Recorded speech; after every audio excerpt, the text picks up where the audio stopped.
경의서당의 강경입니다. 오늘은 모양이 비슷한 한자 모아서 보는 8번째 시간입니다. 한자는 모양이 좀 비슷비슷한데 정말 다른 자가 돼버린 경우가 많죠? 어떻게 한번 구분해서 쉽게 암기를 하고 오랫동안 기억할 수 있는지 한번 알려드릴게요. 처음부터 끝까지 한번 같이 해보세요. 자, 첫 번째 배우신 건 더할증, 중승, 미워할증을 좀 구분하겠습니다. 이 뒤에 거 들어간 한자 정말 많은데 기본적으로 이 세 자는 구분하고 계시면 어느 정도는 조금 혼동하지 않고 잘 보실 것 같은데요. 먼저 이 자를 배우시기 전에 이 뒤에 있는 한자 자체가 좀 비슷한 한자가 하나 있죠. 우리가 위에다 모을집 쓰고 아랫부분을 똑같이 썼을 때 쓸 수 있는 한자가 모일회라는 한자가 있습니다. 이렇게 하면 모일회자인데 지금 뒤에 있는 한자는 모일회자가 아닌 거 아시죠? 이 자는 보통 우리가 일찍증이라고 하죠. 증 또는 거듭증.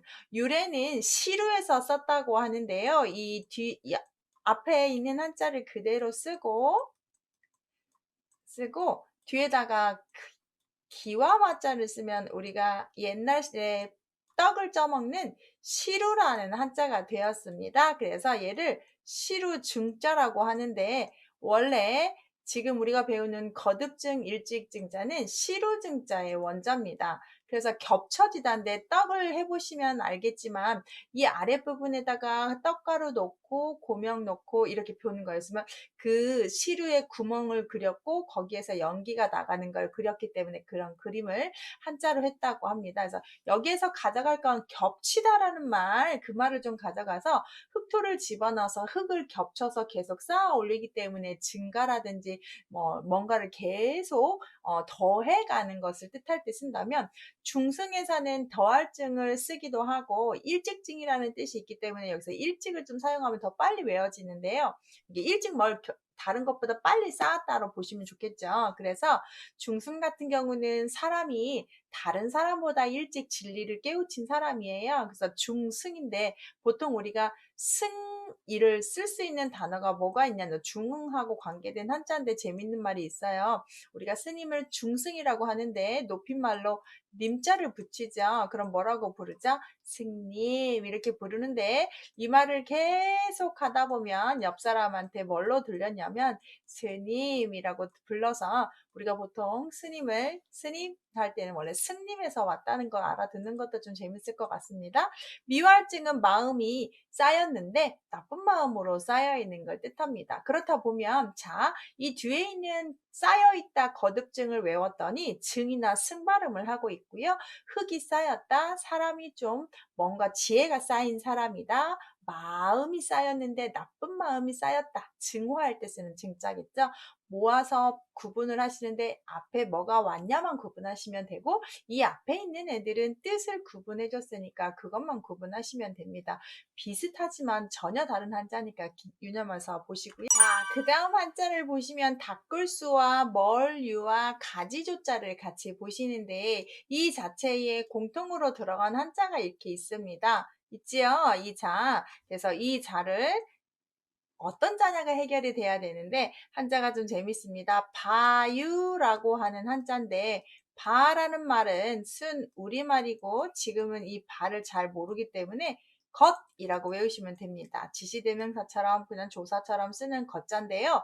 자, 이 부분에 있는 한자에서 잘 보시면 한자가 사람이는 있고 그 다음에 때리다 칠복이 있는데 여기다 하나가 붙어서 유래들을 보면 어떤 사람이 먼 길을 가는데 지팡이 가지고 가네 뭐뭐 하는 모습이다 라고 해서 사람이 지팡이 짚고 가는 모습 멀리 가다 해서 바유 멀유라고 해석합니다. 해석이 많지 않고요. 추가되는 아이들이 거의 다 뜻을 도와주고 있기 때문에 발음이 유 발음이 그대로 되는 건 얘밖에 없고 수 발음으로 좀 바뀌고 있는데요. 머리카락을 뜻해서 사람이 먼 길을 떠나려고 차비를 하다 이렇게 채비를 하는 거 있죠. 채비라고 하죠.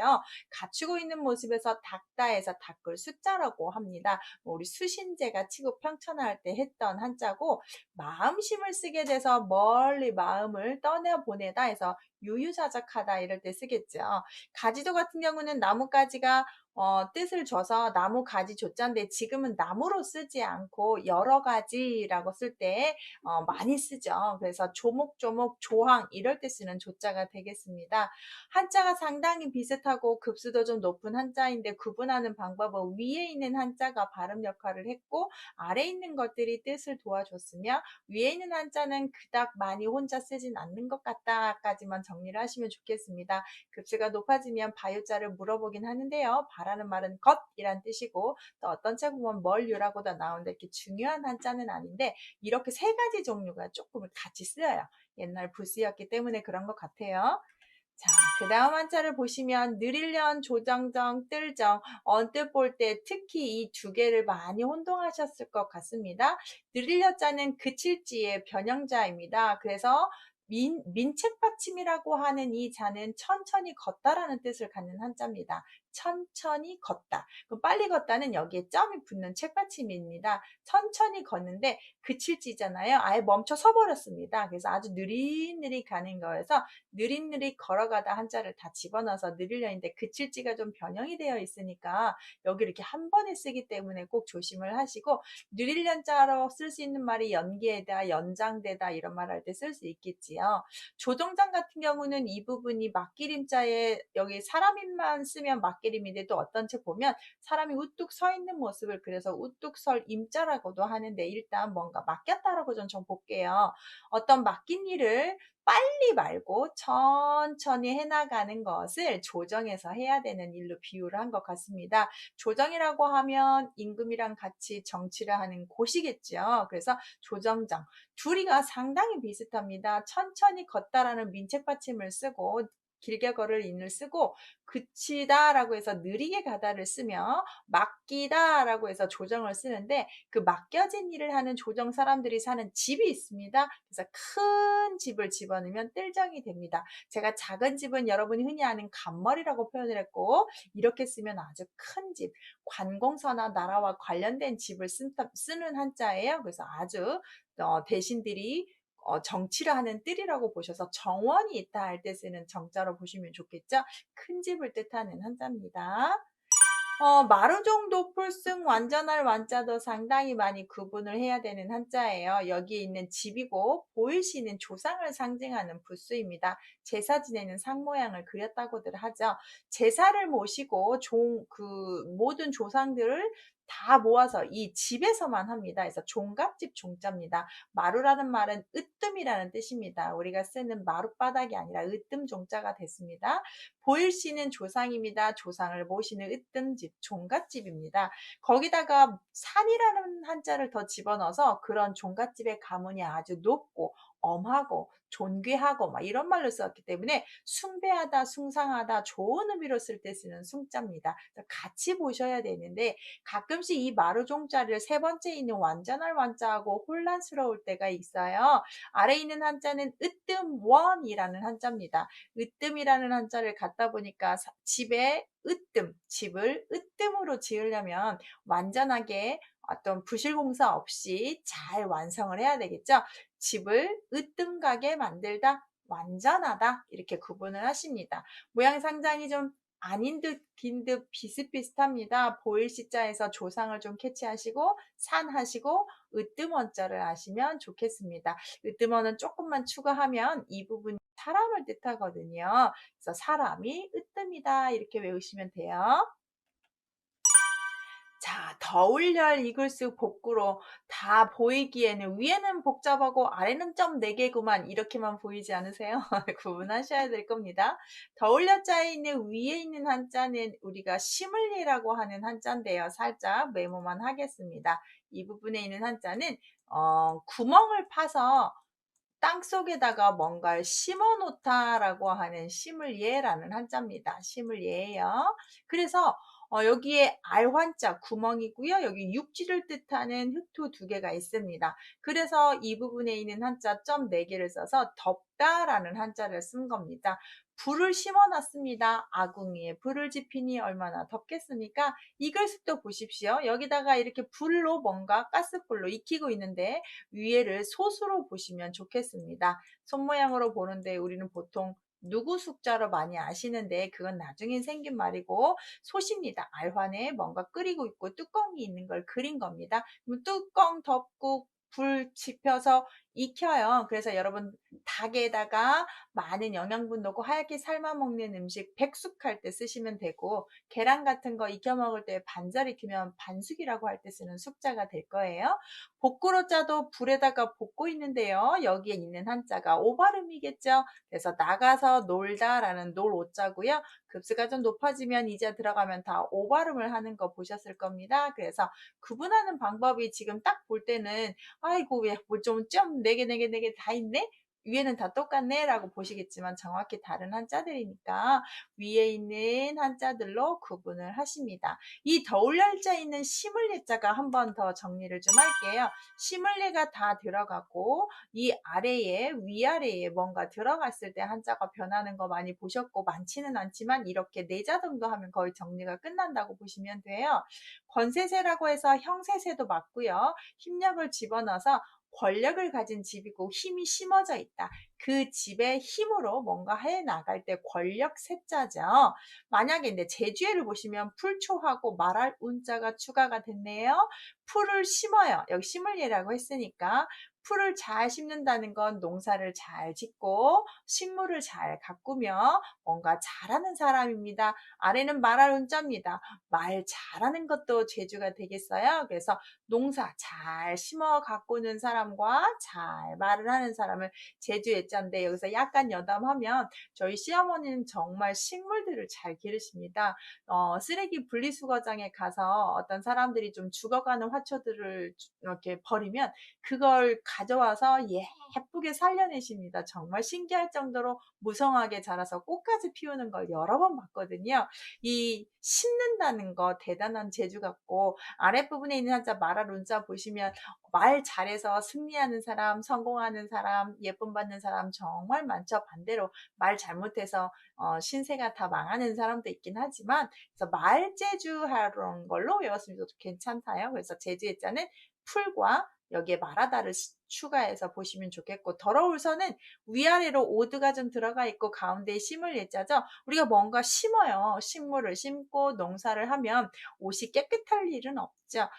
더울 설자 쓰는 한자는 1급에 좀 나오는데 우리가 외설적이다라고 할 때 쓰는 설자입니다. 약간 야하고 음란패설할 때 외설이라고 할 때 쓰는 외자예요. 자, 이렇게 심을 예자 들어간 것까지 좀 정리를 하시면 뭐 여기는 뭐 더할 게 없을 정도로 구분하실 수 있을 것 같고 자, 그 다음에 입엽자와 버릴기를 보시는데 이 아래만 있는 한자가 모진나무 옆 잎사귀 엽자의 원자입니다. 나무에 새상새가 아니라 잎사귀를 그렸는데요. 식물이잖아요. 풀초로 더 확실하게 뜻을 줍니다. 그래서 입엽자인데요. 아이들 지도하다 보면 이 엽자 받아쓰기를 많이 틀립니다. 비읍을 피읍으로 써가지고 틀려요. 엽서할 때 엽자입니다. 옛날은 편지지가 없기 때문에 뭔가 전달하고 싶을 때 잎사귀를 뜯어서 거기에다가 전달해서 줬다고 합니다. 그래서 우리 책갈피에다가 낙엽 예쁘고 꽃잎 예쁘면 이렇게 집어넣잖아요. 저도 많이 그랬던 것 같고 어릴 적 기억에 엄마가 꽃을 그렇게 말려서 문풍지 봤을 때 문에다가 예쁘게 넣으셨던 기억이 나요. 정말 여자 하시죠?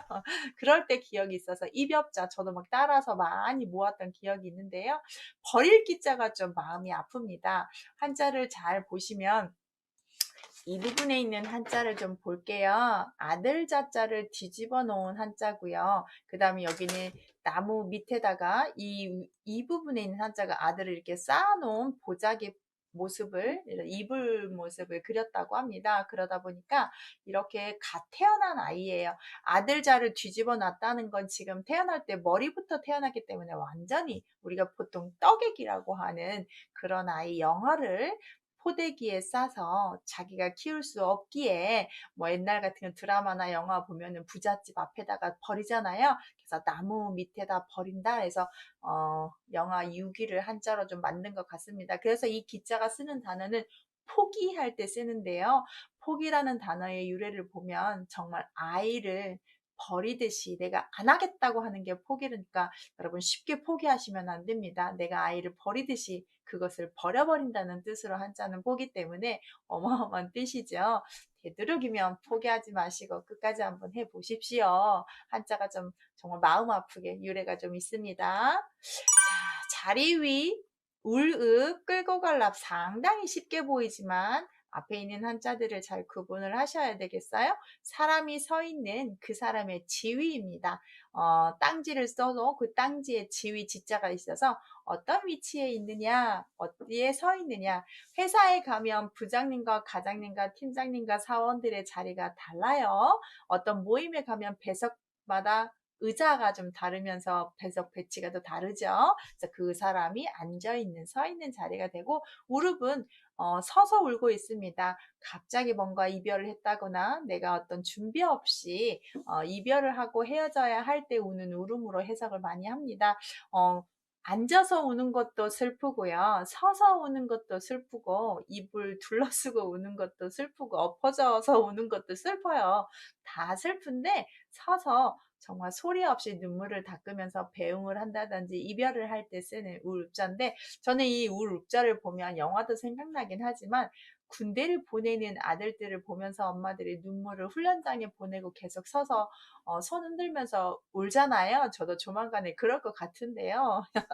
울읍자, 서서 우는 겁니다. 끌고 갈 납자는 서 있는데 갑자기 들이대서 손으로 그 사람을 낚아채가는 게 납치할 때 쓰는 납자입니다. 정말 나쁘죠? 이렇게 서 있다는 것은 그 사람의 위치를 다 정해놓고 앞에다 추가하는 부수를 써서 재밌게 해석을 하시면 될 것 같아요. 자, 그 다음 불을 초, 밝을 소, 이을 소자인데 보통은 다 소 발음입니다. 이 불을 초가 특이하고요. 왜 소냐? 얘가 불을 소였거든요. 그래서 얘 때문에 불을 소가 되는데 입으로 불러요. 칼도는 뭔가 권력을 상징해서 부른다는 것은 지위를 가진 사람이, 권력을 가진 사람이, 윗사람이, 아랫사람이 이렇게 부르는 겁니다. 그런데 부를 때 방금도 저도 손을 사용하잖아요. 그래서 앞에 손수를 집어넣어서 불러드리는데 불을 소자의 발음이 이 손수를 만나서 조금 변해야 됩니다. 초인종, 초대장 할 때 쓰는 초인데 그 다음은 그대로 씁니다. 그래서 나리를 집어넣어서 밝을 소를 하고 실사라는 것은 연결, 매듭을 지어줄 때 연결할 수 있는 도구다 보니까 연결해주다 할 때 이을 소자인데 우리 뭐 소개팅을 한다든지 소개해주세요 라고 할 때 쓰는 소자가 될 거예요. 소발음인지 초발음인지 아시는데 얘는 소발음이 아닌 초발음이니까 얘만 좀 유념해서 보시고 기회가 되면 제가 이 불을 쏘 들어간 자들을 좀 정리를 할까 합니다. 소 아니고 조 발음으로 바뀌면 상당히 또 한자가 많아지게 되거든요. 한번 기회 돼서 제가 한번 정리할게요. 자, 뺄발, 다룰급, 도울 원자인데요. 언뜻 비슷합니다. 앞에 손수가 들어갔고요. 앞에다가 손 집어넣는데 뒤에 있는 한자들이 발음을 주고 있는 한자입니다. 특히 이 뒤에 있는 한자가 재밌는데요.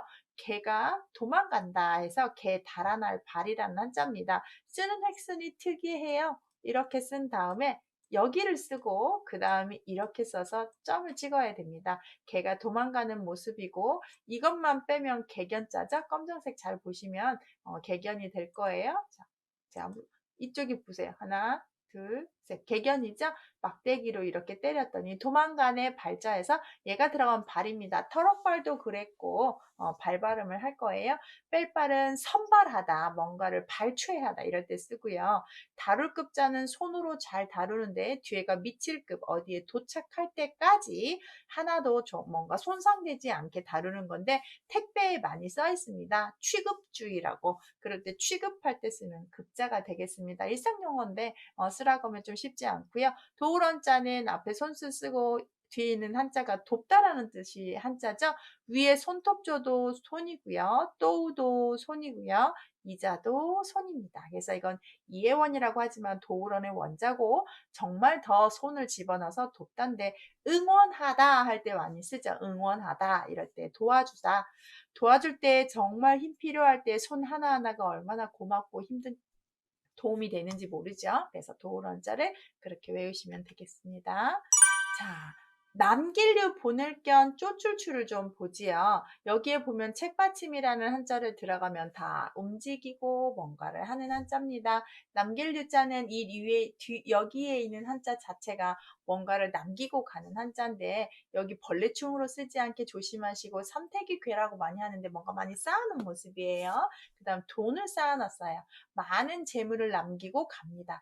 남길 유자입니다. 어떤 분이 돌아가실 때 부자였는데 눈을 못 감고 있다랍니다. 왜 그랬더니 내가 이 많은 것을 두고 어떻게 가냐고 하면서 못 가고 있다고 하더라고요. 두고 가야지 그걸 어떻게 지고 가시겠습니까? 남기는 거. 그러니까 그렇게 남기고 가지 말고 많이 베풀고 살다가 다 쓰고 가면 얼마나 좋을까요? 남길 유 할 때 유언, 유산, 유품 이럴 때 쓰고요. 보낼 견자 상당히 비슷한데 여기 돈이 빠졌네요. 언덕에 해서 뭐 흙을 막 쌓아놓은 모습이라고 본대요. 그래서 이 보낼 견은 멀리 멀리 보낸다라고 한자인데 한자 보시면 해외로 뭐 기자들이나 사람들을 파견할 때 쓰는 견자입니다. 이 뒤에 있는 한자 자체가 견 발음을 해서 뭐 어디 보면은 흙이 쌓여 있으니까 흙덩이 견 이렇게 하는 책들도 있는데 견 발음 준다 이렇게 하시면 돼요. 얘만 쓰니까요. 쫓을추는 언덕부에서 여기 열십이 빠진 겁니다. 언덕 끝까지 쫓아가요. 그래서 추격하다 할 때 쓰는 추자입니다. 움직이다라는 한자를 다 써서 모양이 비슷한 한자를 집어넣어서 언덕까지 쫓아가고 그 다음 멀리 보내고 귀중한 건 놓고 가버렸습니다. 가버렸죠. 그래서 남길 유자입니다. 자, 마지막이에요. 섬길사 맡길인 천사람 천자인데 정말 쉽죠? 사람인을 썼는데요. 선비를 섬겨야 한다 해서 섬길사고요. 맡기림자는 아까 제가 조정장에서 말씀할 때 사람한테 책임지고 맡겨야 된다 해서 책임할 때 임자고요. 원래 일천천인데 앞에 사람인을 써서 사람이 1000명일 때만 쓰는 천사람 천인데 이게 들어가면 거의 많은 사람일 때 씁니다. 숫자 1000이 아닌 사람하고 관계된 사람이 많다 이럴 때 쓰는 한자랍니다. 언뜻 봐서 비슷해서 한번 묶어봤고요. 이 섬길사하고 맡기림이 제일 혼란스럽다고들 하죠. 자, 오늘 여기까지 모양 비슷한 한자 했습니다. 반복해서 이해 안 되면 보십시오. 다음에 또 보여드릴게요. 감사합니다.